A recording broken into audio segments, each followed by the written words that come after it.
27 पदले के भन्छ भन्दाखेरि जसरी धर्मी मानिस अधर्मीको संगतमा रहन मान्दैन त्यसरी दुष्ट मानिस पनि सोझो मानिससँग रहन मान्दैन। हेर्नुहोस्, यहाँ दुईजना व्यक्तिको कुरा गरेको छ, एउटा धर्मी र अधर्मीको। अनि उनीहरू चाहिँ कुन चाहिँ संगतिमा रहनु मान्दैन, केमा रहनु मान्दैन भन्ने कुराहरूलाई यहाँ बताएको छ। धर्मी चाहिँ अधर्मीको संगतिमा बस्नै मान्दैन अनि अधर्मी पनि धर्मीकोमा बस्नु मान्दैन। अनि हामीले त्यसबाट एबोमिनेसन भन्ने कुरालाई सिकिरहेका छौँ।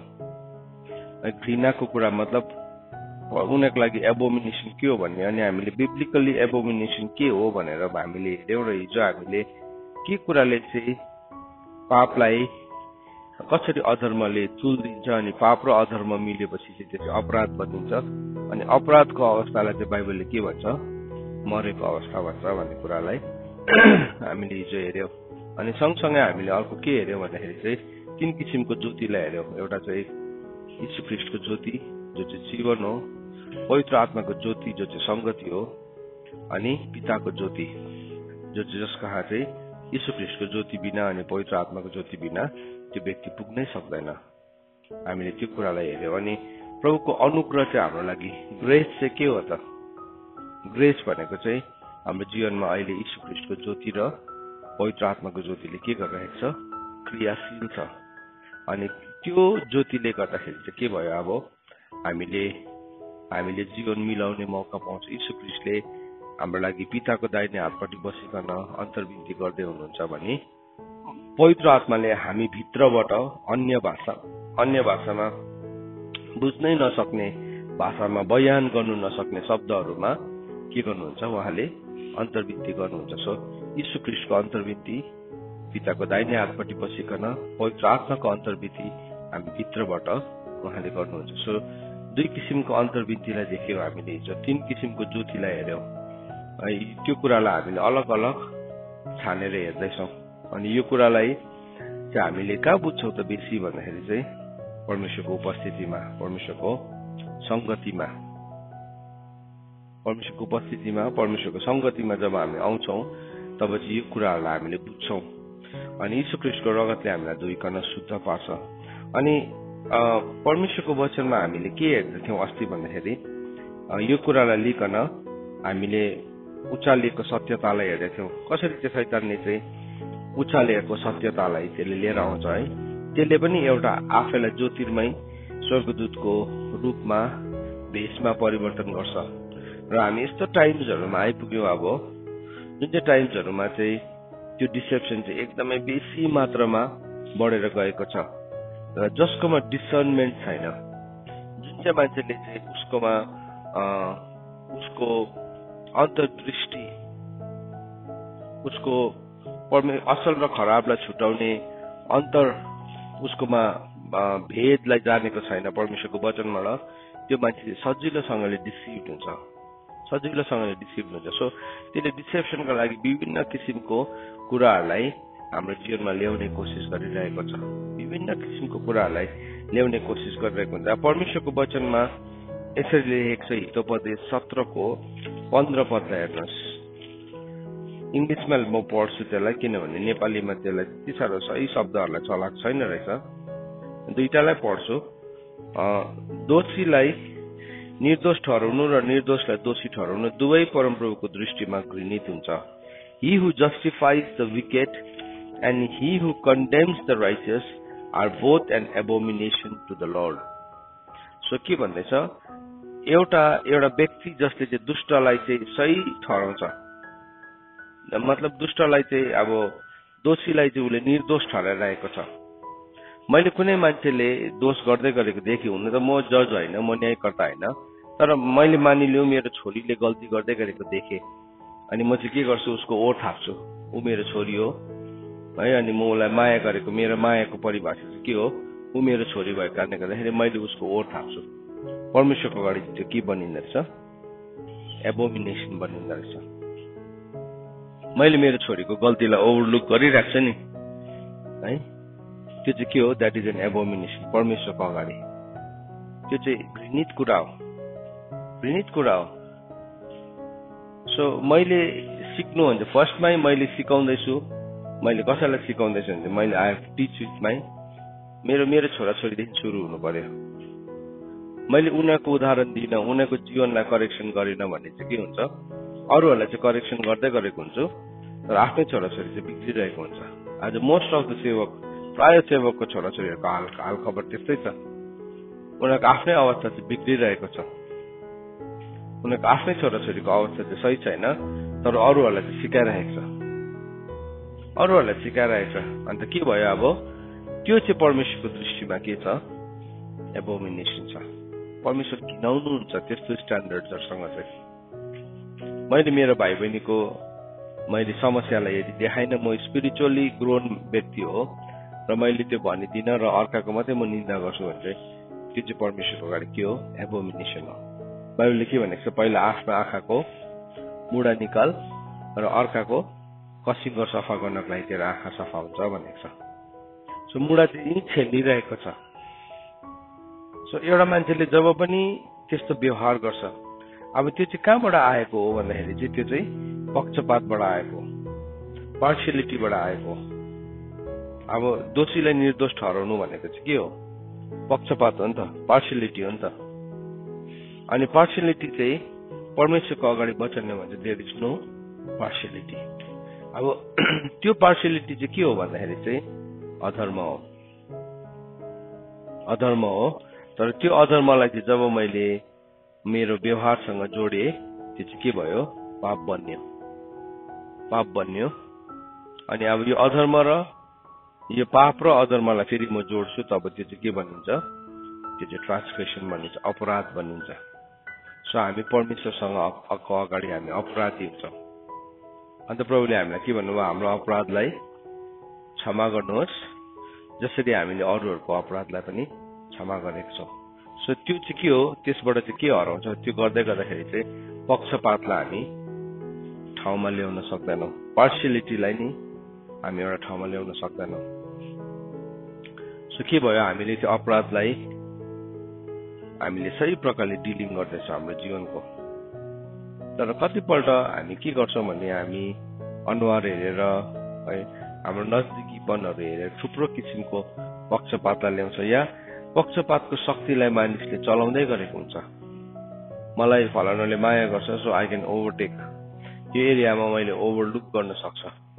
अनि अर्कोले पनि उसको लागि मायाको परिभाषा चाहिँ त्यही पक्षपात भएको कारणले गर्दाखेरि उसले गर्दै गरेको गल्तीलाई चाहिँ नदेखेको जस्तो गरिदिन्छ हो। त्यसले गर्दाखेरि चाहिँ के भयो, अब त्यो ठाउँमा पाप ब्रिड गर्ने के पायो, मौका पायो।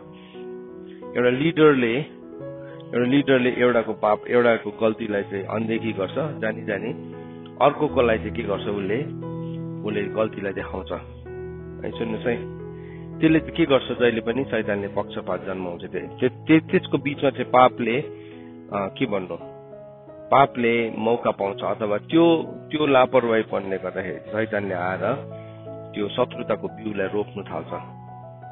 बाइबलले चाहिँ भनेको छ there is no partiality with God. रोमीको किताबले भन्छ कि परमेश्वरमा चाहिँ पक्षपात छैन। रोमीको किताब 1 अध्यायको 19, 11, 12 कहाँ भनेको छ कि परमेश्वरसँग चाहिँ पक्षपात छैन। परमेश्वरले कसैलाई पनि पक्षपात गर्नुहुन्न। त्यसले गर्दा जब परमेश्वरले न्याय गर्नुहुन्छ, प्रभुले न्याय गर्दै गर्नु हुँदाखेरि चाहिँ के हुन्छ, परमेश्वरको हरेक जजमेन्टमा चाहिँ परमेश्वरले 2:11 लेखेको छ, त्यहाँ के भनेको छ भन्दाखेरि चाहिँ परमेश्वरमा, किनकि परमेश्वरमा पक्षपात छैन। There is no partiality with God. सो कुनै किसिमको पक्षपातलाई हामीले जन्माउने लिने तरिकाहरू हुन्छ नि, त्यो चाहिँ परमेश्वरको अगाडि रङ हो, गलत हो। सो कसैले चाहिँ पक्षपात मान्छेले कसरी जन्माउँछ, घुसद्वारा जन्माउँछ, ब्राइब गर्छ नि। सो ब्राइब गरेपछि के भयो, उसले स्पेसल फेभर पाइहाल्यो, किन, उसले त्यो पक्षपात किनेको, घुस दिएर। कोही कसैको एकदमै प्यौले भएर पक्षपात कमाउँछ, अनि त्यसको बिचमा नै उसले आफ्नो अधर्मलाई लुकाउने कोसिस गर्दै गरेको हुन्छ, त्यो पक्षपात हो। परमेश्वरलाई मन पर्दैन, त्यो परमेश्वरलाई मन पर्दैन। अन्त त प्रभुले हामीलाई के भन्नुभएको छ कि तिमीहरूको कुरा चाहिँ हो भने हो, होइन भने होइन, त्योभन्दा बढी चाहिँ दुष्टतर्फबाट हो। हामी कसैलाई प्रेम गर्छौँ, कसैलाई माया गर्छौँ, तर त्यो माया चाहिँ नि 2-3 किसिमको माया छ, 2-3 किसिमको ढकहरू हामी राखेको परमेश्वरले मन पराउनुहुन्न। कतिजनाकोमा योग्यता छ, क्षमता छ, त्यो योग्यता र क्षमतालाई चलाइकन उसले के गर्छ, कसैको फेभरलाई विन गर्ने कोसिस गर्दै गरेको हुन्छ, कसैलाई उसले स्पेसल फेभर दिने कोसिस गर्दै गरेको हुन्छ। हुन त मान्छेले देखिरहेको हुन्छ, मान्छेको बडी ल्याङ्ग्वेजले नै बताइहाल्छ। मतलब मैले त्यस्तो व्यवहार गर्दैछु भने तपाईँले बुझिहाल्नुहुन्छ नि है, बडी ल्याङ्ग्वेजले बताइहाल्छ। तर के हुँदो रहेछ भन्दाखेरि चाहिँ नि त्यसले चाहिँ पापलाई ब्रिड गर्ने ठाउँ दिँदो रहेछ। यो कुरालाई मैले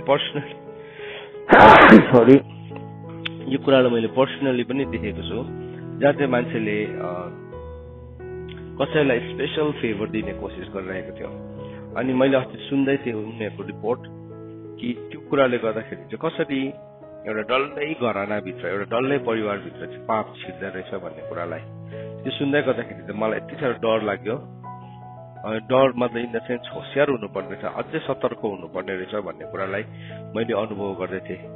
किनभने मान्छेले थाहा नपाइकन एउटा व्यवहार, म एज अ लिडर, मेरो नानी छ, मेरो पत्नी छ, अनि मैले उनीहरूलाई उनीहरूको पछाडि मैले अर्कै किसिमको पक्षपातको व्यवहार, अर्कै मेरो हृदयमा अर्कै कसैको लागि एउटा स्पेसल ठाउँ दिन थालेँ र त्यो पक्षपातलाई चाहिँ मैले एउटा कुनै पनि नाममा, कुनै पनि ढालमा मैले त्यसलाई छोप्न थालेँ भने के हुन्छ भन्दाखेरि चाहिँ त्यो जुन चाहिँ अधर्म छ, त्यो अधर्म चाहिँ बिस्तारै बिस्तारै सरेर अरूमा पनि जान थाल्छ, मार्गी जस्तै हो, जानु थाल्छ। अनि के गर्छ त्यसले चाहिँ अरू मान्छेहरूलाई पनि पाप गर्ने एउटा ग्राउन्ड दिँदै गरेको हुँदो रहेछ, अधर्म गर्ने ग्राउन्ड दिँदै गरेको हुँदो रहेछ। त्यो चाहिँ के हुन्छ, इट स्टार्ट्स टु मल्टिप्लाई, त्यो चाहिँ वृद्धि हुँदो रहेछ। अन्त त्यो वृद्धिले चाहिँ के हुन्छ, अब त्यो खालि एउटा अधर्म मात्रै नभएर अल्टिमेटली गइकन त्यो अपराधको फेजमा पुग्छ। अनि अपराधको फेजलाई चाहिँ बाइबलले के भन्छ, डेथ भनिकन हामीलाई हिजो सिकाइरहेको थियो होइन। हामीले इफिसीको किताब 2:1 हामीले पढ्दै थियौँ, तिमीहरू चाहिँ तिमीहरूको अधर्म र पापमा मरेका थियौ भनेको छ। सो हामी फेरि पनि अधर्म होइन, अपराध र पापमा मरेका थियौँ। सो त्यो मान्छे चाहिँ फेरि उसको स्पिरिचुअल डेथको ठाउँमा पुग्दै गरेको हुन्छ। किन चाहिँ एउटा मान्छे कोही कतिपल्ट समयमा एकदम आत्मामा माथि चढेको, तर के भयो, एक दिन आज प्रभुलाई नै बिर्स्यो, आज प्रभुसँग हिँड्दैन, कस्तो प्यासन थियो, कस्तो रुन्थ्यो, कस्तो प्रभुलाई माया गर्थ्यो, तर के भयो, आज त प्रभुलाई उसले विश्वास पनि गर्नु छोड्यो। आज त उसलाई सङ्गति पनि जान्नु मन पर्दैन, आज उसलाई सङ्गतिको ठाउँमा रहनु मन पर्दैन। किनभने ऊ भित्र चाहिँ के आउँदैछ, अब अपराधले बिस्तारै बिस्तारै ठाउँ पाउँदैछ, अपराधले। सो राम्रो मान्छेहरू कसरी मोरली फेल हुन्छ, राम्रो मान्छे कसरी चरित्रमा बिग्रिन्छ, कसैले कसैको परिवार कसरी बिगारेको, कसरी चाहिँ एउटा मान्छे चाहिँ एउटा उसले राम्रो परिवार भएको मान्छे, तर कसरी त्यो मान्छे मोरली विक भएर ऊ लड्नु थाल्यो। एकै रातमा हुने कुरा हो त्यो होइन नि। त्यो चाहिँ के हो, बिस्तारै बिस्तारै एउटा बिस्तारै एक सुद गर्दै गर्दै ऊ बढ्छ। त्यस कारणले गर्दाखेरि मैले आज तपाईँलाई सम्झाउँदै थिएँ कि हामी वेदीको समयलाई, प्रभुको समयसँग हामी खेलाइची गर्नु हुँदैन। तपाईँ एक सुत वेदीदेखि पछाडि सर्नुहोस् त, भोलिको दिन तपाईँलाई पछाडि अल्टिमेटली तपाईँले त्यो वेदीलाई देख्नु पनि छोड्छ, यसको भ्याल्यु नै के हुँदैन। एउटा परिवारको सबैभन्दाखेरि स्ट्रङ्गेस्ट, सबैभन्दाखेरि शक्तिशाली स्ट्रेन्थलाई ड्र गर्ने ठाउँ नै परमेश्वरको उपस्थितिमा एकसाथ आउनु हो। त्यो चाहिँ नि सबैभन्दा स्ट्रङ्गेस्ट ठाउँ हो। तपाईँ आउनु भएन नि एक दिन के पनि फरक पर्दैन, तर तपाईँलाई थाहै हुँदैन कि तपाईँको स्पिरिचुअल इम्युनिटी चाहिँ, तपाईँको आत्मिकी क्षमताहरू चाहिँ घट्यो। एक दिन तपाईँले त्यसलाई मिस गर्दै गर्दाखेरि चाहिँ तपाईँ कति डिले हुनुभयो त्यो थाहा पनि पाउँदैन। त हामी के हुन्छ, कोही बेला हामी त्यसलाई कम्प्रोमाइज गर्छौँ। किनभने हामीले त्यो परमेश्वरको यो हो, यो वेदीको यो भन्ने शक्ति नै हामीमा हुँदैन, हामी म्यान प्लिजर बनिहाल्छ एकैछिनमा। त यहाँ हामीले के देख्दैछौँ भन्दाखेरि चाहिँ, अब परमेश्वरको वचनले भन्दैछ there is no partiality with God. परमेश्वरमा चाहिँ कुनै किसिमको पक्षपात छैन। परमेश्वरले पक्षपात मन पनि पराउनुहुन्न। प्रभुले कहिले पनि भन्नुहुन्न यो चाहिँ मेरो फेभरेट, यसलाई चाहिँ म मनै पराउँदिनँ भनिकन प्रभुले भन्नै हुन्न।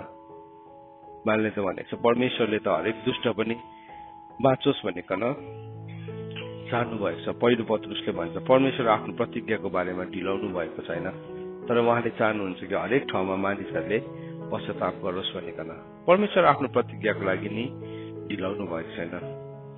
तर यहाँ के देख्दैछौँ, एउटा मान्छेलाई निर्दोषलाई दोषी ठहराउने र दोषीलाई निर्दोष ठहराउने दुवै चाहिँ परमेश्वरको अगाडि खुनित छ। सो के भयो, अब हामीले कतिपल्ट हामीले स्पिरिचुअल प्रब्लम्सहरूलाई किन हामी ट्याकल गर्नु जान्दैनौँ, किन हामी आत्मिक समस्याहरूलाई हामी समाधान गर्नु जान्दैनौँ, किन हामी त्यो समस्यासँग जिन्दगीभरि जुझिरहन्छौँ भन्दाखेरि चाहिँ किनभने हाम्रो हेर्ने दृष्टिकोणहरू सही हुँदैन, हामी परमेश्वरको दृष्टिकोणबाट हेर्दैनौँ। त्यो चाहिँ कस्तो हो भन्दाखेरि चाहिँ तपाईँले यसो आँखा चिम्लेर एउटा सर्फेसलाई हेरेको जस्तै हो। अस्ति हामीले पर्दा टाङ्ने हुक लाउँदै थियौँ माथि, त्यसलाई वेल्डिङ गर्दै थियौँ। अनि त्यो वेल्डिङ गर्दै गर्दाखेरि चाहिँ हामीले अन्दाज गर्दै थियौँ, सिलिङकोबाट हिसाब राख्दै थियौँ। अनि त्यसलाई लाउँदै गर्दाखेरि हाम्रो त्यो वेल्ड गर्ने भाइले भन्नुहुँदै त्यो सिलिङको हिसाबले गरिनुहुन्छ दाजु भनेर भन्दै थियो। मैले होइन भाइ, सिलिङको हिसाबले हुँदैन यो। जबसम्म हामीले सही सुता टाङ्दैनौँ, यो हाम्रो आँखाको हिसाबले पनि सही देख्छ, सिलिङको हिसाबले यसो हेर्दाखेरि यो सिलिङ अहिले हामीले उकाले हेऱ्यो भने एकदम प्लेन देख्छौँ, तर तपाईँले त्यो हुकलाई एकपल्ट जब वेल्ड गर्नुहुन्छ तपाईँले थाहा पाउनुहुन्छ त्यो पुरा माथि तल हुन्छ। त्यहाँदेखि हामीले के गर्यो, एउटा सुतालाई टाङ्यौँ वारपार, अनि त्यसको बादमा हामीले वेल्डिङ गर्न थाल्यौँ। अनि जब हामीले त्यसलाई वेल्ड गर्यो तब के भयो, त्यो सही प्रकारले एकदमै मजाले मिलेर बस्यो। अनि मैले उसलाई हेर्दै अघिको हिसाबले हो भने हामी कति फरक पर्ने थियौँ। त्यस्तै प्रकारले नै हाम्रो आफ्नै एउटा मेन्टल, हाम्रो एउटै मानसिकताको एउटा धार्मिकता छ नि, त्यो धार्मिकताले हामी कतिवटा कुरालाई हेर्छौँ हामी बाङ्गो भएको थाहै पाउँदैनौँ। किनभने आफ्नै जस्टिफिकेसनमा चाहिँ हामी सही हुन्छौँ, आफ्नै मोरल स्ट्यान्डर्ड्सहरूमा। तर प्रभुलाई धन्यवाद छ कि प्रभुको मोरल स्ट्यान्डर्ड चाहिँ हाम्रो स्ट्यान्डर्ड होइन।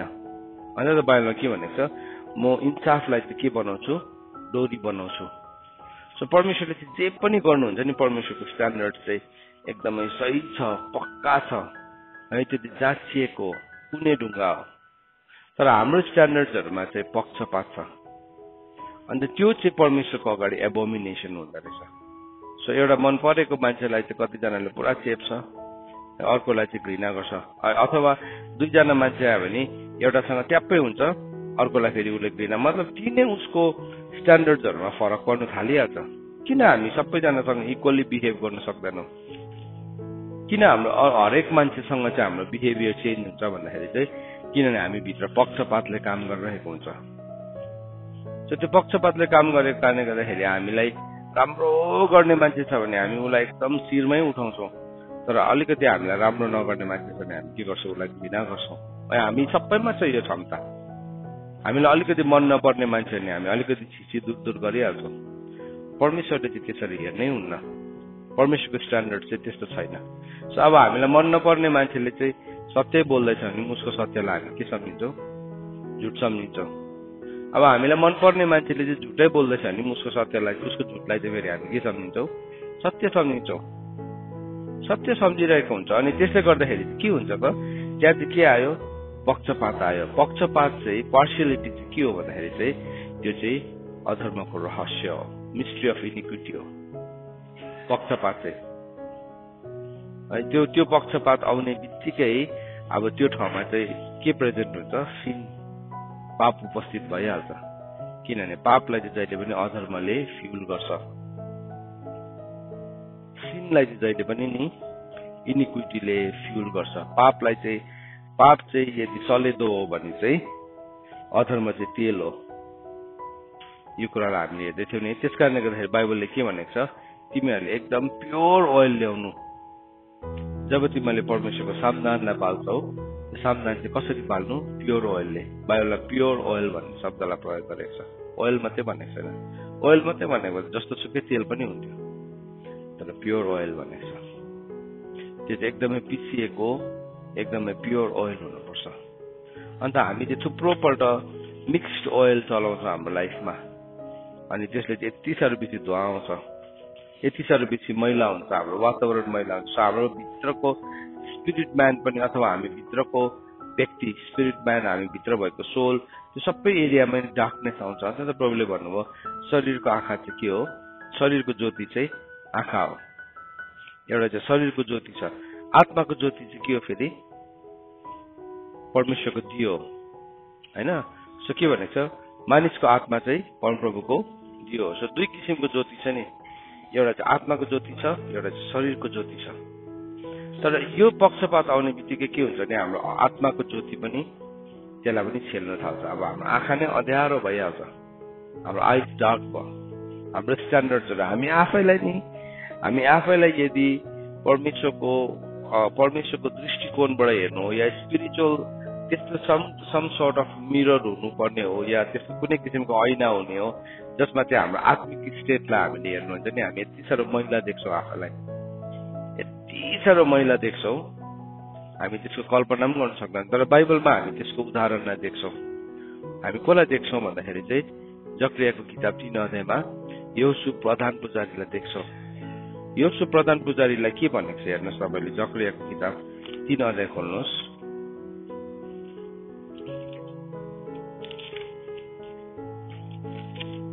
मत्तीभन्दा अगाडि मलाकी, मलाकीभन्दा अगाडि जकरिया। जकरियाको किताब 3 अध्यायमा तपाईँले हेर्नुभयो भने यसरी लेखेको छ, तब प्रधान पुजारी यहोशुलाई परमप्रभुको दूतको सामु उभिरहेको तिनले मलाई देखाउनु भयो। औ शैतान तिनलाई विरोध गर्नलाई तिनको दाहिने हातपट्टि उभिरहेको थियो। अनि परमप्रभुले शैतानलाई भन्नुभयो, ए शैतान, परमप्रभुले तँलाई हकारुन्, यरुशलेमलाई चुन्नु हुने परमप्रभुले तँलाई हकारुन्, कि यो आगोबाट निकालेको अगुल्टो होइन र। अब एक ठाउँमा भन्दैछ यहोशु चाहिँ कस्तो थियो, आगोबाट निकालेको अगुल्टो हो। आगोबाट निकालेको अगुल्टो चाहिँ कस्तो हो, त्यो भनेको चाहिँ प्योर भनेको नि, प्योर एकदमै प्योर फायर थियो। आगोबाट निकालेको अगुल्टो थिएछ यो पुजारी चाहिँ। तर के भन्दैछ त्यसकै नेक्स्ट वर्षमा हेर्नुहोस्, यहोशु चाहिँ परमप्रभुको दूतको सामने फोहोर लुगा लगाएर उभिरहे। अब के भन्दैछ, एकतिर चाहिँ आगोबाट लगाएको निकालेको अगुल्टो, तर लुगा चाहिँ के थियो फेरि, फोहोर थियो।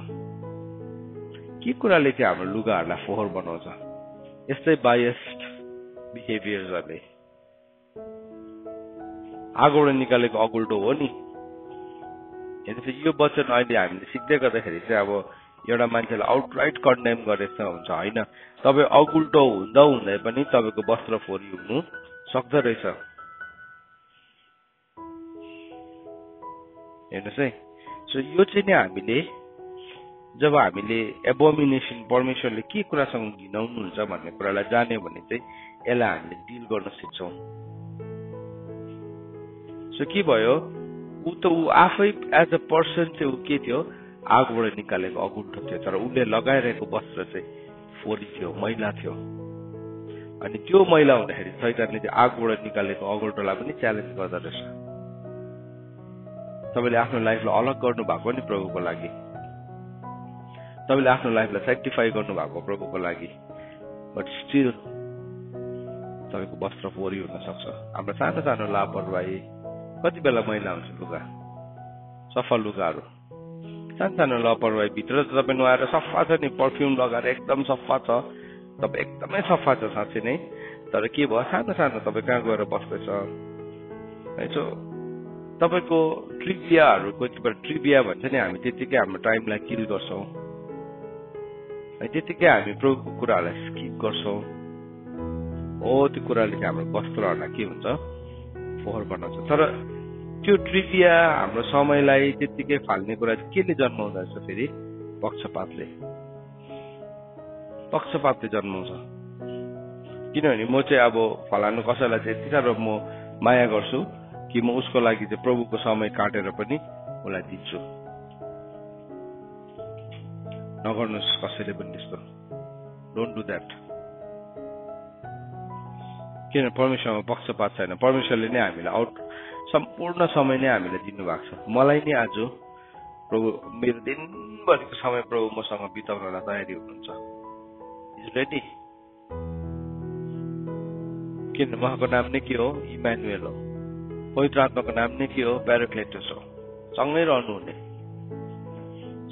हुने। तर अब के भयो, प्यारोक्लेटससँग चाहिँ हामी जिउनै जान्दैनौँ। बिहा गर्यो पति र पत्नी, तर अब पति चाहिँ कुनै कोसँग बात मारिरहन्छ, आफ्नो पत्नीसँग चाहिँ टाइम नै छैन। कस्तो फिल गर्छ त्यति बेला? त्यस्तै नै, it is the same thing. पवित्र आत्माले पनि त्यस्तै फिल गर्नुहुन्छ। त हामी त के गर्छौँ?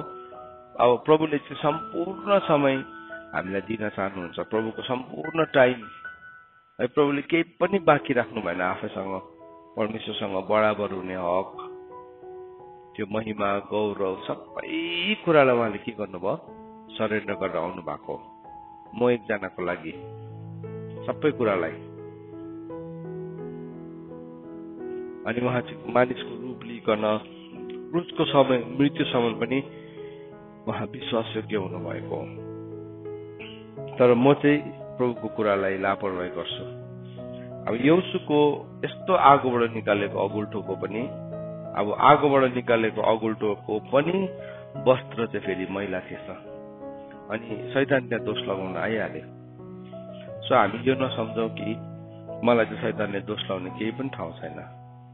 हाम्रो सानो कुरा पनि त्यसले हेरिरहेको छ। त्यसलाई थाहा छ कि परमेश्वरले हाम्रो केसको पनि गन्ती गर्नुहुन्छ। त्यसलाई थाहा छ। याद राख्नुहोस् है, प्रभुले नि यदि मेरो केसको गन्ती गर्नुहुन्छ भने मेरो समयको पनि गन्ती गर्नुहुन्छ। केसको गन्ती राख्ने परमेश्वरले चाहिँ के समयको गन्ती गर्नुहुन्न र? हजुर, तपाईँले मोबाइलमा फोन बात मार्नुहोस् न, तपाईँ कति सेकेन्डसम्म बात मार्नुभयो त्यो पनि रेकर्डेड हुन्छ। कुनै दिन तपाईँ मुद्दा लड्नु पर्यो र तपाईँ बात मारेको छैन भने त्यो कम्पनीले के गर्छ? तपाईँलाई डल्लै देखाइदिन्छ, तिमी यो दिन यो मान्छेसँग यति सेकेन्ड बात मार्यो। चुप हुन्छ त्यो देखाइदियो भने हामी होइन के होइन भन्नु सक्दैनौँ। त्यहाँदेखि पनि अझै भन्छ होला, म त त्योभन्दा म होइन, त्यो अर्को कसैले चलाएको फोन तपाईँले भन्नु सक्छ। उनीहरूले नि त्यो भोइसलाई पनि निकालिदिनु सक्छ। उनीहरूकोमा त्यो टेक्नोलोजी छ। त्यो भोइसलाई पनि निकालेर तिमी नै बात मारेको हो भनिकन। संसारमा त यस्तो टेक्नोलोजी छ भने परमेश्वरकोमा चाहिँ झन् कस्तो छ? परमेश्वरले टेक्नोलोजी चलाउनुहुन्न, उहाँ त सर्वव्यापी हुनुहुन्छ। परमेश्वरलाई मन नपर्ने कुरामा चाहिँ के रहेछ भन्दाखेरि चाहिँ एबोमिनेसन चाहिँ के रहेछ त भन्दाखेरि चाहिँ जब पनि हामी कुनै निर्दोषलाई दोषी ठहराउँछौँ या दोषीलाई चाहिँ हामी निर्दोष ठहराउँछौँ, हामी सम्भव जस्टिफाई गरिदिन्छौँ। हाम्रो आफ्नै गल्तीहरूलाई पनि नि हाम्रो रङ जस्टिफिकेसन्सहरू आउँछ नि। त्यसले चाहिँ के हुन्छ भन्दाखेरि चाहिँ हामी बाहिरबाट अघि मैले भन्दै थिएँ नि, स्टिकर टालेको जस्तो मात्रै हो। माटोको भाँडामा चाँदीको जलप लाग्छ मात्रै। त्यो चाहिँ बाइबलले के भनेको छ? आडम्बरी कुराहरू भनेको छ। रङ जस्टिफिकेसन। आडम्बरी कुरा भनेको चाहिँ तपाईँ आफ्नैमा चाहिँ तपाईँकोमा अहिले यो वचन सिक्दैछ नि, तर मेरो यस्तो हो भनेर हामी आफैलाई जस्टिफाई गर्छौँ नि। आफैलाई जस्टिफाई गर्छौँ, परमेश्वरको वचनभन्दा माथि आफैलाई राख्ने कोसिस गर्छौँ। स्टिकर टालेको त्यो चाहिँ आडम्बरी कुरा चाहिँ हितोपदेशमा पढौँ न, हामी पढौँ है, कहाँ लेखेको रहेछ त्यहाँ के भने 26:23 पदमा के भनेर लेखेको छ भन्दाखेरि चाहिँ आडम्बरी वचनले दुष्ट हृदय ढाक्नु माटोको भाँडामा चाँदीको जलप लाए जस्तै हो। आडम्बरी कुराले, व्यर्थको कुराले, यद्यपि संसारको स्ट्यान्डर्ड अनुसार चाहिँ त्यो आडम्बरी छैन। संसारको स्ट्यान्डर्डले चाहिँ के छ? त्यो एकदमै सही छ, तर परमेश्वरको अगाडि चाहिँ त्यो आडम्बरी कुरा मात्रै हो, आफ्नै मनलाई बहकाउने कुराहरू मात्रै हो। अन्त जबसम्म चाहिँ हामीले हाम्रो जीवनलाई चाहिँ यस्तो आडम्बरी कुराहरूले ढापिरहन्छौँ, के हुन्छ भने चाहिँ त्यो स्टिकर्सहरू मात्रै टालिँदै गरेको हुन्छ हाम्रो लाइफमा। चाँदीको जलप भनेको चाहिँ नि पानी चढाउनु भन्छ नि, coating, gold coating, gold paint लगाएको जस्तो मात्रै हो। यसै हुनु चाहिँ भित्र त फुट्ने भाँडा हो, माटोको भाँडा हो, तर तपाईँले सिल्भर पेन्ट लगाइदिइरहेको छ। यसो हेर्दाखेरि चाँदी रङको। सो हामी के भन्छ? त्यो गोल्डन भाँडा देऊ न, त्यो चाँदीको रङको भाँडा देऊ न। सो रङको मात्रै त्यहाँ चर्चा छ, रङले गर्दाखेरि मात्रै हो। र त्यो चाहिँ आडम्बरी कुराहरूले आफ्नो मनमा भर्नु, द्याट इज एन एबोमिनेसन। त्यो चाहिँ परमेश्वरको अगाडि घृणित कुरा हो, घृणित कुरा। अघि मैले तपाईँलाई भन्दै थिएँ कि 2 कोरिन्थी 4 अध्यायमा के भनेको छ भने जब हाम्रो जीवनबाट बाहिरी मनुष्यत्व नाश हुन्छ, बाहिरी मनस्वत्व नाश हुन्छ त्यहाँदेखि मात्रै हामी भित्र नि अनन्तको बोझ सुरु हुन्छ। जबसम्म हाम्रो बाहिरी मनस्वत्व छ नि तबसम्म चाहिँ अनन्तको बोझ हुँदै हुँदैन। 4 अध्यायको 16 पददेखि हेर्नुहोस् यहाँ के भनेर लेखेको छ। दोस्रो कोरिन्थी 4 अध्यायको 16 पद, त्यसलाई इङ्ग्लिसमा पनि हेर्नु पर्यो के भनेर लेखेको रहेछ। तपाईँले खोल्नुहोस् मसँग। दोस्रो कोरिन्थी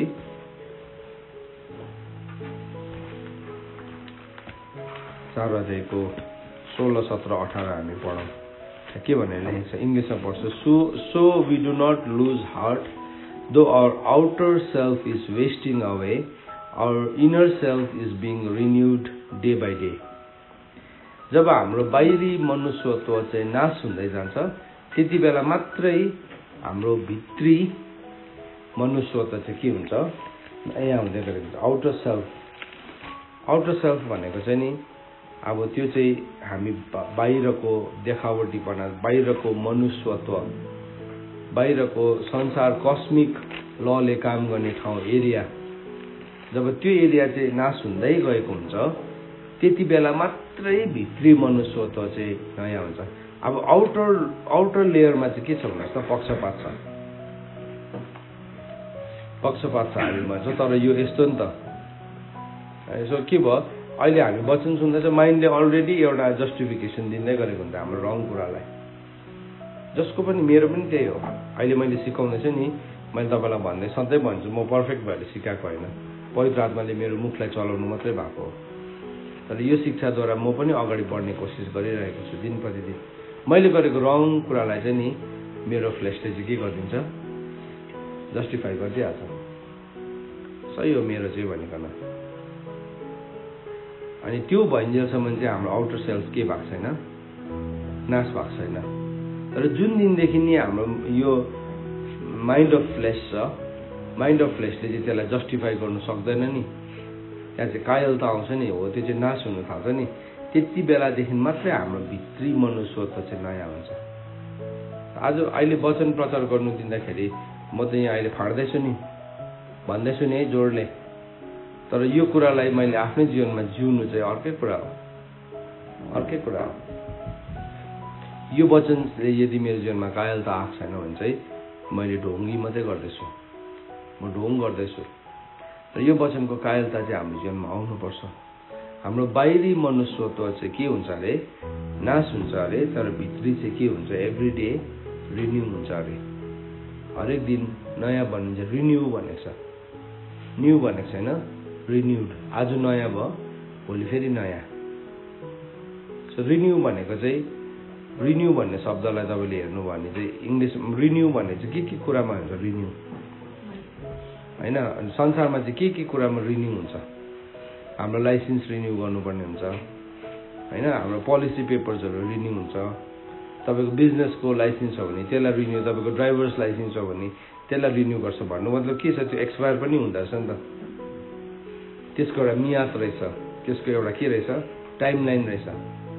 सो न्यू हुनु भनेको चाहिँ एकपल्टको एक्सपिरियन्स हो। रिन्यू हुनु भनेको चाहिँ एभ्री डेको हो, हरेक दिनको।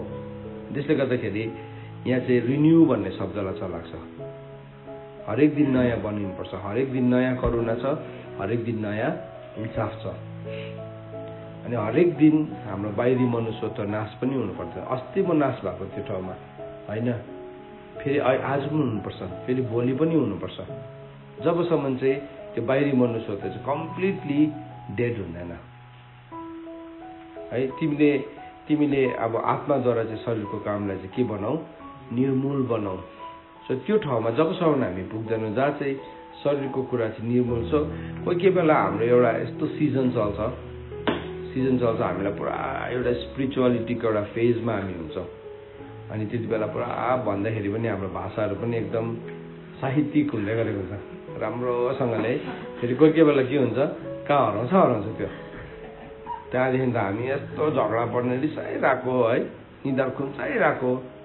के भयो अब, खालि सिजनल मात्रै भयो। अन्त प्रभुले भन्नुभएको छ तेरो प्रेम चाहिँ कस्तो छ, बिहानको कुहिरो जस्तै छ।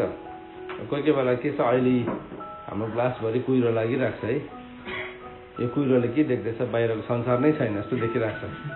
तर अहिले एकछिनतिर छङ्गै हुन्छ नि हामी के हुन्छ रमिरहन थाल्छौँ त्यहीँबाट है। त्यस्तै भइरहेको भने प्रभुले एउटा तेरो प्रेम चाहिँ कस्तो छ, त्यो बिहानको कुहिरो जस्तो मात्रै छ।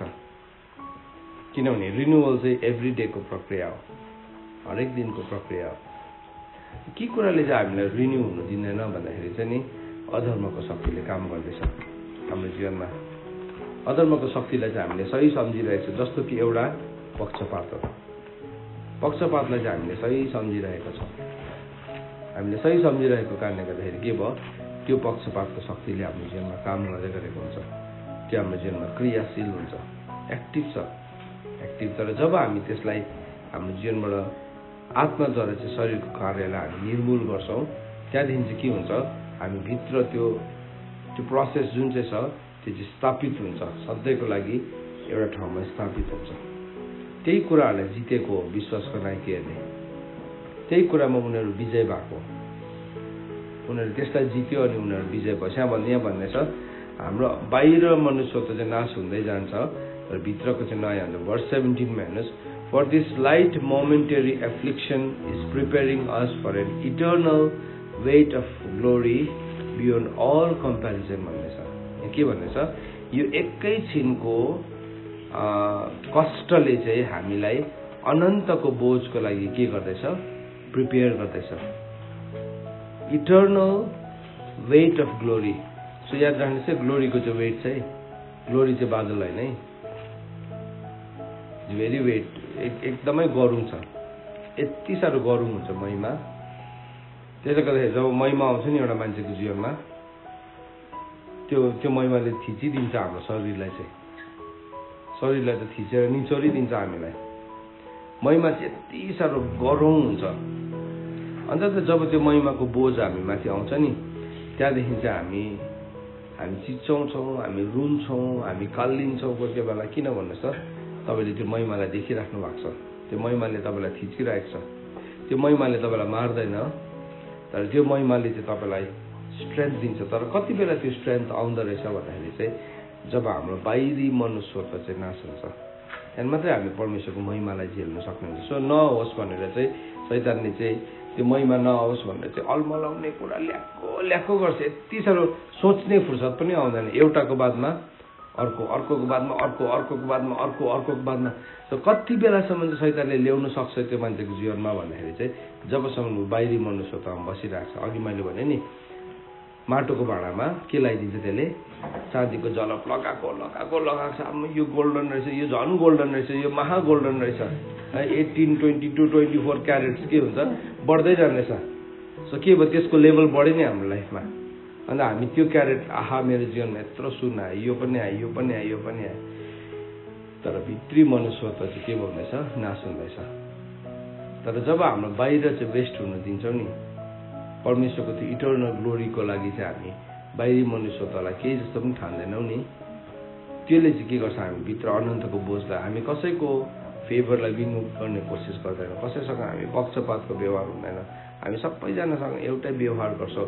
प्रभुको कुरालाई लिकन हामी होसियारी हुन्छौँ, प्रभुको समयलाई लिकन हामी होसियारी हुन्छौँ, हामी लापरवाही गर्दैनौँ, हामी बहाना गर्दैनौँ। यो सबै कुराहरूलाई चाहिँ हामीले के गर्छौँ, पन्साइदिन्छौँ, हामी पन्साउँछौँ। नत्र भने नि हाम्रोमा हजारवटा कुरा छ, हाम्रोमा हजारवटा कुरा छ। मैले अघि तपाईँलाई भने हाम्रो इन्स्टिट्युसनल टाइमलाई हामी चेन्ज गर्न सक्दैन नि। अहिले इजिकल भर्खर गयो, ऊ स्कुल जानुपर्ने घडी हेऱ्यो, उसले टक्कै गयो, बुझिहाल्यो अब स्कुल जाने टाइम। तर बिहान यहाँ आउने टाइममा हामी त्यो हुँदैन।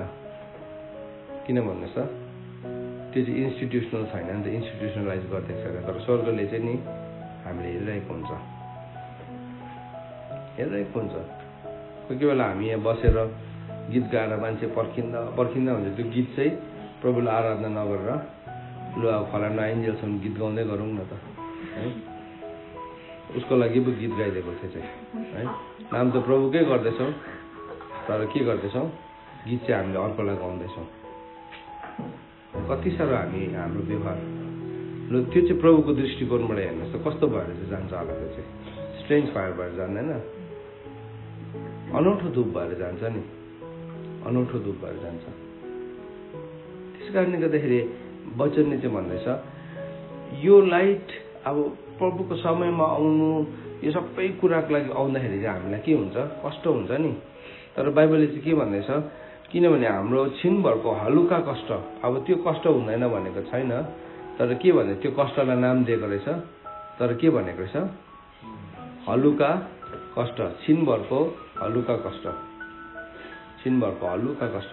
अब म तपाईँलाई एउटा इक्जाम्पल दिन्छु है। कोही कोही बेला नि हामी यहाँ प्रार्थनामा बस्छौँ नि, निन्द्राले कस्तो चाप्छ है, सट्टै प्रार्थना सक्नुहोस् त, सँगै भएर गफ हुन्छ, फेरि 2 घन्टा गफ हुन्छ। अघि प्रार्थनामा बस्दाखेरि चाहिँ के भएको थियो, आमा साह्रो परेर यत्तिकै झुलेर नझुलेको जस्तो गरेर हो गरिरहेको हुन्छ। तर फेरि त्यो सक्ने बित्तिकै के भयो, सुपर फ्रेस भयो। हामीले बुझ्नै सकेको छैनौँ त्यो भाइ किन हुँदैछ हाम्रो लाइफमा, किनभने हामीले त्यसलाई चाहिँ ठुलो कष्ट सम्झिरहेको छौँ। तर यहाँ पौलले चाहिँ भन्दैछ खासमा चाहिँ त्यो हलुका कष्ट मात्रै हो है। त्यति बेला चाहिँ मेरो निन्द्रा पुगेको छैन, मेरो पुरा बुझ्दैछ। तर त्यहाँदेखि अरू कुरा अवस्था है, हाम्रो कस्तो छौँ, हाम्रो ढकहरू हेर्नुहोस् न लाइफको। मेरो कुरा गरेको मैले, तपाईँहरूको पनि कुरा गरेको, यो प्रब्लम मेरोमा पनि छ है, त्यो प्रब्लम अरूमा पनि छ है। यहाँ भन्दा त्यो छिनभरको हल्का कष्टले हाम्रो निम्ति झन व्रत गरेर महिमाको अनन्त बोझ उत्पन्न गरिदिन्छ। हामी देखिने कुरालाई होइन, तर नदेखिने कुरालाई हेर्दै रहन्छौँ। किनभने देखिने कुराहरू चाहिँ के छ, लौकिक मात्रै हो, तर नदेखिने कुरा चाहिँ अनन्त छ। सो जबसम्म एउटा मान्छेको बाहिरी मनुष्य त नाश हुँदैन नि, उसले देखिने कुरालाई मात्रै देख्छ, ऊ देखिने कुरालाई मात्रै हेरिरहन्छ, त्योभन्दा बेसी केही पनि हेर्दैन। तपाईँले आज मूल्य चुकाउनु भएको छ। सुन्नुहोस्, एउटा सर्टन ठाउँमा पुगेर नि कतिजना मान्छे हरेस खान्छ, मैले बिच्चामा तिरेछु त्यो मूल्य, बिच्चामा मैले गरेछु, किन उसलाई संसार नै ठुलो लाग्छ। त्यो फेज आउँछ, अन्तर त पहरादारले भन्छ त्यो आउँदैछ है, त्यो टाइम होसियार है, यो ग्राउन्ड आउँदैछ। तपाईँले पिलग्रिम्स प्रोग्रेसलाई तपाईँले हामीले हेर्दै थियो नि, एउटा यस्तो एन्चान्टिङ ग्राउन्ड आउँछ जहाँ चाहिँ त्यो मान्छेलाई के लाग्छ, निन्द्रै मात्रै लाग्छ। त्यो निन्द्रा भनेको चाहिँ नि त्यो शारीरिक निन्द्राको कुरा गरेको होइन, तर आत्मिकी कुराहरूप्रति उसले आफ्नो आँखा बन्द गर्न चाहन्छ। त्यो एन्चान्टिङ ग्राउन्ड भन्छ त्यसलाई चाहिँ, तपाईँलाई एन्चान्ट गर्छ त्यो ग्राउन्डले चाहिँ, तपाईँलाई भुल भुलैयामा लगिदिन्छ, तपाईँले लिएको निर्णयहरूमा पनि तपाईँलाई अल्मलाइदिन्छ। यदि त्यो ग्राउन्डमा नि तपाईँ विश्वासयोग्य भएर एउटा कदमको अगाडि अर्को कदम राख्नु भएन भने नि तपाईँ त्यही एन्चान्टिङ ग्राउन्डमा फस्नुहुन्छ, तपाईँ त्यो भुल भुलायामै फस्नुहुन्छ। सो हाम्रो जीवनको यात्रामा चाहिँ के छ भने नि यस्तो विभिन्न किसिमको छ, विभिन्न किसिमको, कोही अगाडि छ, कोही पछाडि छ, कोही निकै अगाडि छ, कसैले सुरु पनि गरेको छैन। त हामी विभिन्न किसिमको नीतिहरूलाई देख्छौँ, विभिन्न किसिमको रणनीतिहरूलाई देख्छौँ हामी, जहाँ चाहिँ एउटा मान्छे एउटा महिमामा जिउँदैछ, अर्को मान्छे, तर वास्तवमा हामी जति प्रभुसँग हिँड्दै हिँड्दै हिँड्दै हिँड्दै हिँड्दै जान्छौँ त्यति नै संसारदेखि चाहिँ हामी अलग पनि हुन्छ, सायद हामी लोन्ली पनि हुन्छ होला। अनि त्यो लोन्लीनेसलाई उसले अर्कै डेफिनेसन दिन्छ, त्यो एक्लोपनालाई नि उसले अर्कै डेफिनेसन दिन्छ। अनि त्यो डेफिनेसनले गर्दाखेरि चाहिँ के हुन्छ, थुप्रोजना मान्छेहरू उसको डेफिनेसनले गर्दाखेरि रङ ठाउँमा बस्छ। हनोक चाहिँ नि किन शक्तिशाली थियो भन्नुहोस् त, किन हनोक प्रभुसँग एक्लै हिँडेको, कस्तो भयो होला 300 वर्षसम्म हिँड्दाखेरि।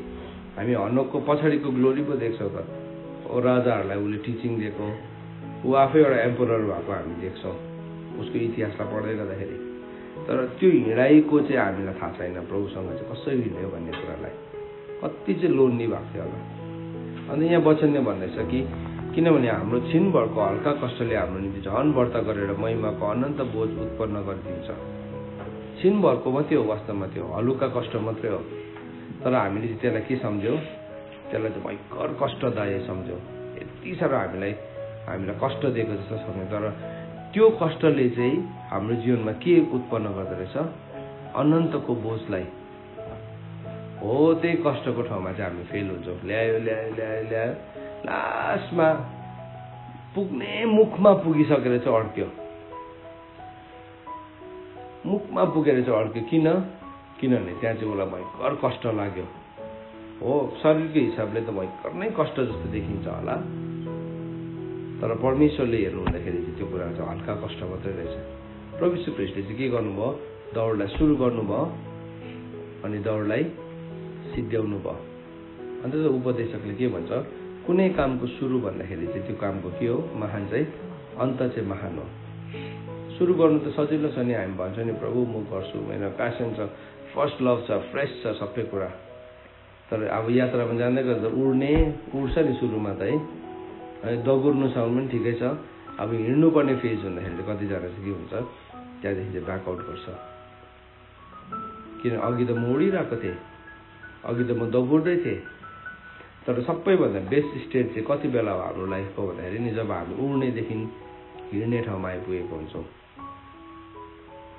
त्यो चाहिँ सबैभन्दाखेरि बेस्ट स्टेट रहेछ। त्यो चाहिँ बुझ्नुपर्छ, अब मेरो यात्रा सकिनु आँटेको, अब मेरो दौड सकिनु आँटेको।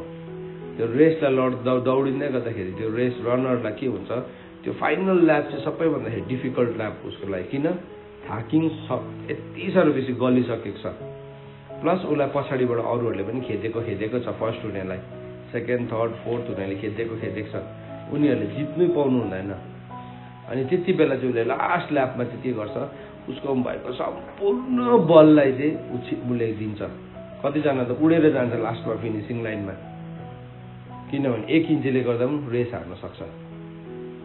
त्यो नहोस् भनेर चाहिँ उसले लास्टमा शरीर नै फाँकेर पनि उसले त्यो रेड लाइनलाई क्रस गर्ने कोसिस गर्छ। त्यस्तै प्रकारले हामी पनि बढ्दै गरेको हुन्छौँ, तर जब हाम्रो जीवनमा पक्षपात भन्ने कुरालाई राख्छौँ नि, यसले चाहिँ पुरा डिस्टर्ब गर्दो रहेछ हामीलाई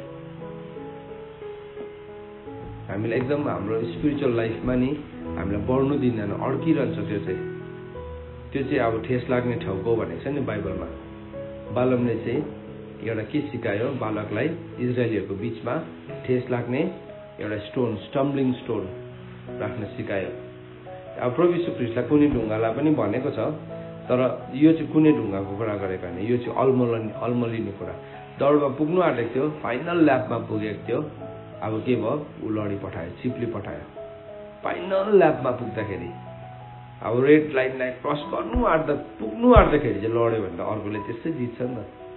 कतिजना चाहिँ त्यस्तो फेजमा पनि लड्छ, जीवनमा एउटा निर्णयलाई लिएर उभिएको हुन्छ, अनि मर्ने बेलामा उसले एउटा यस्तो स्टेटमेन्ट दिइराखेर मरिदिन्छ, जुन चाहिँ स्टेटमेन्टले गर्दाखेरि चाहिँ के भयो, अब अर्को मान्छे चाहिँ त्यो दौडी नै डराउँछ। हेर्नुहोस् है, त्यस्तो पनि भएको छ थुप्रोजना, किनभने नि उसले अन्तसम्म थाम्नु सकेन।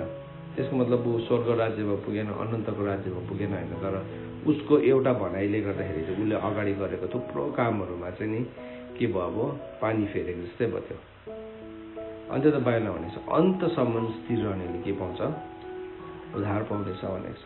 स्थिरता चाहिँ नि 1 वर्षको कुरा होइन, 2 वर्षको कुरा होइन, 10 वर्षको कुरा होइन, कहिलेसम्म हो, अन्तसम्म, till the last day of our life. हाम्रो जीवनको अन्तिम दिनसम्मको विश्वास योग्यतालाई चाहिँ प्रभुले हेर्नुहुन्छ, अन्तिम दिनसम्मको हो। त्यो विश्वास योग्यता यदि हाम्रो जीवनमा आउनु हो भने चाहिँ हाम्रो जीवनबाट हामीले पापलाई, शरीरमा कष्ट भएको सिक्नु पर्छ। किनभने बाइबलमा भनेको छ, जसले चाहिँ दोस्रोको 1 पत्र 4 अध्यायको 2 पदले भन्छ कि जसले शरीरमा कष्ट भोगेको छ त्यो मान्छेले पाप गर्न छोडेको हुन्छ। कष्ट चाहिँ कहाँ आउँदैछ, जब हामीले अधर्मलाई साथ दिँदैनौँ। के अधर्मले चाहिँ के लिएर आउँछ, पापलाई लिएर आउँछ। अधर्मले चाहिँ पापलाई बलियो बनाउँछ। कष्ट चाहिँ के हो भन्नुहोस् त, अधर्म नगर्नु। कष्ट भोग्नु भनेको चाहिँ यत्रो ठुलो एक बोरा सिमेन्ट बोकेर जता जाँदाखेरि पनि त्यो सिमेन्टको भारी बोकेर हिँड्नु भनेको होइन। कष्ट भोग्नु भनेको चाहिँ नि अधर्मलाई चाहिँ अलिकति पनि मौका नदिनु। अधर्म जस्तो कि हामीले सानो मौका दिन्छ नि कसैको निन्दा गरेर, निन्दा नगर्दाखेरि के हुन्छ, तपाईँ कष्ट साह्रो पर्छ। एक दिन एउटा हजमले चाहिँ केस काट्दै के भयो, राजाको सिङ रहेछ अरे, सानो टुटुल्का पलाएको रहेछ। अन्त उसले त्यो सिङ जस्तै देख्यो, यति साह्रो निन्दकै थियो अरे त्यो हजम चाहिँ। अन्त अब कसैलाई भनौँ भने मान्छेले गएर राजालाई सुनाइदिन्छ, तर उसलाई नभनी नसक्ने खालको उसको पाला गएर रुखलाई भनेछ राजाको चाहिँ सिङ छ भनेर। सन्चब उसले भनिहाल्यो, अब उसको त्यो निन्दा गर्ने बानी थियो नि त, कष्ट थियो नि खासमा त्यो। उनले सहयोग भयो त पछि नै थियो भरे त के कसो गर्दाखेरि एक दिन राजाको महलमा चाहिँ ठुलो एउटा सम्मेलन हुने भएछ अनि उनीहरूले अब एकदम म्युजिकल इन्स्ट्रुमेन्ट बनाउनु पर्ने भयो भरे लगेर त्यही रुख नै काटेछ अन्त त्यो रुख काटेर चाहिँ त्यसले त्यसकै तबला बजाएर त्यसकै हार्मोनियम बनाएर पढेको होइन तपाईँहरूले अन्त के भयो बजाउँदाखेरि त त्यो भने राजाको सिन छ भनेर हार्मोनियमले त अन्त त्यो ढोलकले चाहिँ भने कसले भन्यो भन्दाखेरि चाहिँ त्यहाँदेखि अर्को बाजाले चाहिँ भनेर गम्पु हजमले भनेर अन्त बाला भनेको छ नि है तैँले अँध्यारोमा पनि कसैको निन्दा नगर चराले पनि पुऱ्याइदिन्छ है के भयो कतिजनालाई चाहिँ हो त्यो कष्ट भोग्नै सक्दैन त्यो निन्दालाई पचाइदिने क्या तपाईँले कतिवटा कुरा थाहा पाउँछ नि जीवनमा कसैको त्यसलाई पचाइदिनु गाह्रो पर्छ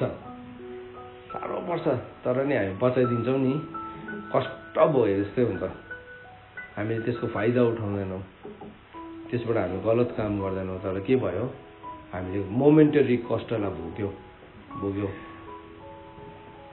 तर त्यसलाई लिकन नि हामी तुल बनाउँदैनौँ त्यसलाई लिकन हामी आगो लगाउँदैनौँ कतिवटा कुरा हामी सुन्छौँ मान्छेको बारेमा तर कतिजनाले चाहिँ त्यसलाई लिएर अब ठुलो डरलाग्दो निन्दा गर्ने बहाना गर्ने ठाउँ बनाउँछ है के भयो उसले कष्ट भोग्नै सकेन उसले अन्त एउटा यस्तो छ कि प्रार्थनाको विषय छ कि यो सेयरिङ तिमीलाई मात्रै गरेको कसैलाई नभन्नु त्यो त उसले 10,000 जनालाई भनिसकेको हुनेछ अलरेडी तिमी त 10,000 नम्बरमा पो आउँदो रहेछ तिमी त 10,000 नम्बरमा आउँछौ उसले भन्नु के भन्छ कसैलाई नभन है अनि त्यहाँदेखि अर्काको मुखबाट सुन्दाखेरि छक्कै पर्छ अरे ला मैले भनी पठाएँ क्या जस्तो पनि लाग्छ कोही बेला है मैले त भनेको छुइनँ तर त्यो कुरा त उसले पनि भन्दैछ उसले भन्ने चाहिँ उही नै रहेछ खासमा चाहिँ कसैलाई नभन है भन्ने मान्छे नै रहेछ उसले पचाउनु सकेन त्यो कुरालाई पक्षपात हामीले पक्षपातको नि थुप्रो भेरिएसन्सहरू छ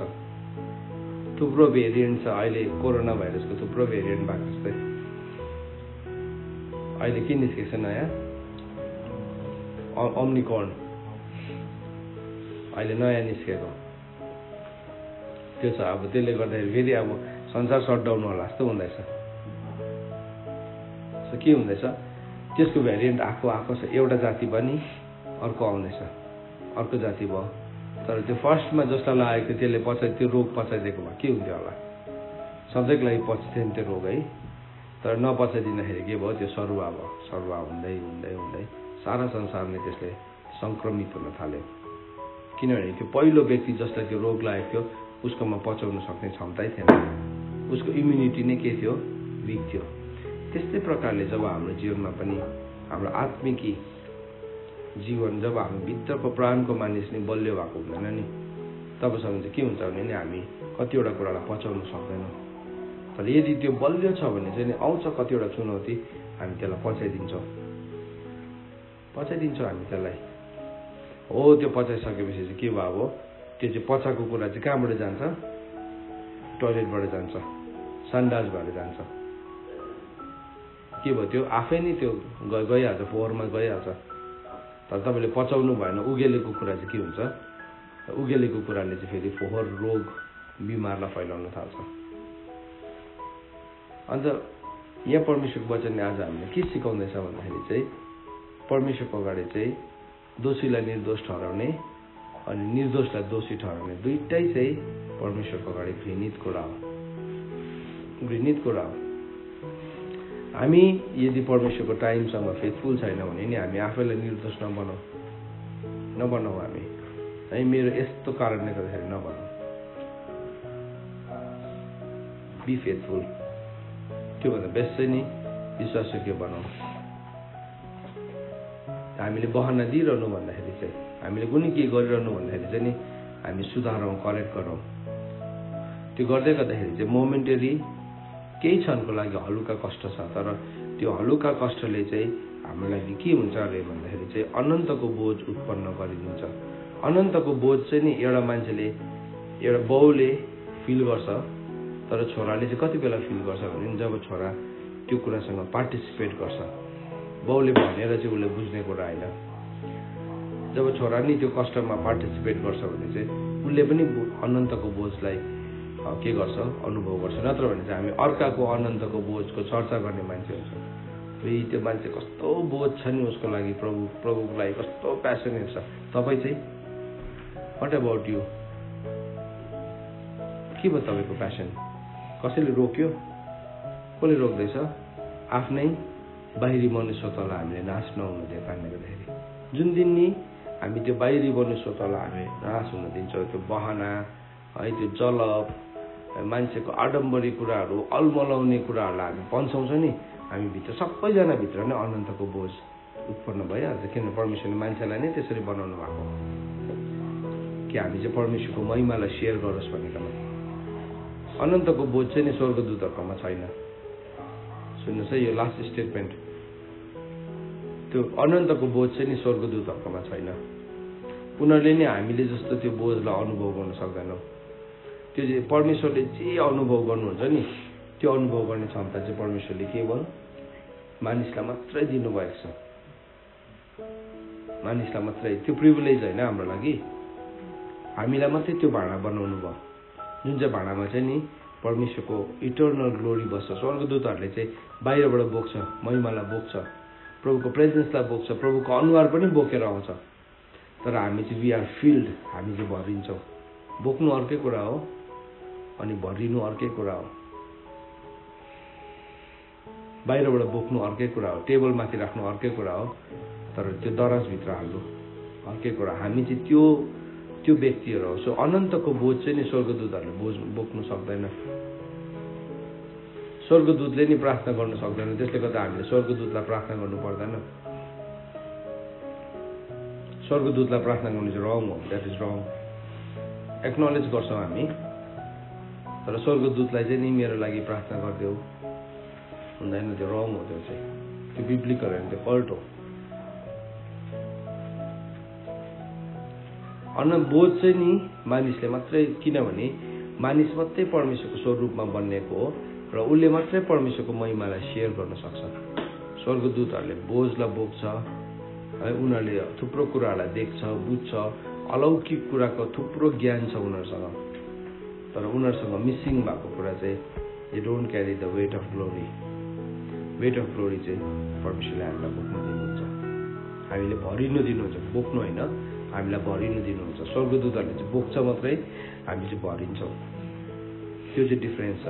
अनि त्यो चाहिँ कहाँबाट आउँदो रहेछ त भन्दाखेरि नि, जब हाम्रो जीवनमा हामीले यो पक्षपातलाई हटाउँछौँ, आफ्नैसँगको बायसहरूलाई पनि हामी हटाउँछौँ, आफ्नै गलत बहनाहरूलाई हामी हटाउँछौँ, अनि हाम्रो समयहरूलाई हामी बर्बाद गर्दैनौँ, हामी प्रभुसँग हामी हिँड्छौँ। यसो के भयो, मृत्युले चाहिँ, त्यसले गर्दाखेरि रोमीको किताब 6 भन्छ, अधर्मले, पापले चाहिँ तिमीहरूमाथि राज्य गर्ने छैन, किनभने तिमीहरू मृत्युको पापको व्यवस्थाको अधीनमा होइन, तर तिमीहरू अनुग्रहको अधीनमा छौ। रोमीको किताब 6 हामीले गएर पढे, 6:14 पढ्यो भने पापले चाहिँ, अधर्मले चाहिँ तिमीमाथि राज्य गर्न पाउँदैन, किनभने तिमी मृत्युको अधीनमा होइन, तिमी व्यवस्थाको अधीनमा होइन। यो व्यवस्था भनेको चाहिँ पाप र मृत्युको व्यवस्था भनेको, तिमी व्यवस्थाको अधीनमा होइन तर अनुग्रहको अधीनमा छौ। हो, त्यो अनुग्रह भएको कारणले गर्दाखेरि चाहिँ आज मैले प्रभुको महिमालाई सेयर गर्न सक्छु, प्रभुको ग्लोरीलाई सेयर गर्न सक्छु। तर जाने बाटो चाहिँ फेरि 2 कोरिन्थी 4:16, 17, 18 पद नै हो। हामी हरेस नखाइकन हामी हाम्रो बाहिरी मनुष्यत्वलाई नाश हुन दिन्छौँ, अनि लाइट एन्ड मोमेन्टरी एफ्लिक्सनले चाहिँ हामी एभ्री डे रिन्यू हुन्छ। जसरी परमेश्वरको महिमा एभ्री डे रिन्यू हुन्छ, हामी भित्र पनि त्यो महिमाको रिन्युअल के हुन्छ, बढ्दै बढ्दै बढ्दै जान्छ। तर स्वर्गदूतहरू चाहिँ लिमिटेड छ। उनीहरू जति महिमा देख्छ त्यतिमै लिमिटेड छ, उनीहरूले बोक्छ मात्रै। तर हाम्रो महिमा चाहिँ रिन्यू हुँदै ठुलो ठुलो ठुलो, one level of glory to another level of glory, एउटा महिमादेखि अर्को महिमामा सर्दै जान्छ। सो आज हामीले एउटा कुरालाई सिक्यौँ, पक्षपातलाई। सो हामी पक्षपात नगरौँ कुनै पनि हिसाबले, आफैलाई पनि आफ्नै रङ जस्टिफिकेसनहरूलाई हामी सही नबनाऊ, अनि परमेश्वरको अगाडि हामी सही ठहरिन सकौँ। परमेश्वरको वचन पढाइ सुनाइमा आशिष दिनुभएको होस्। आमेन।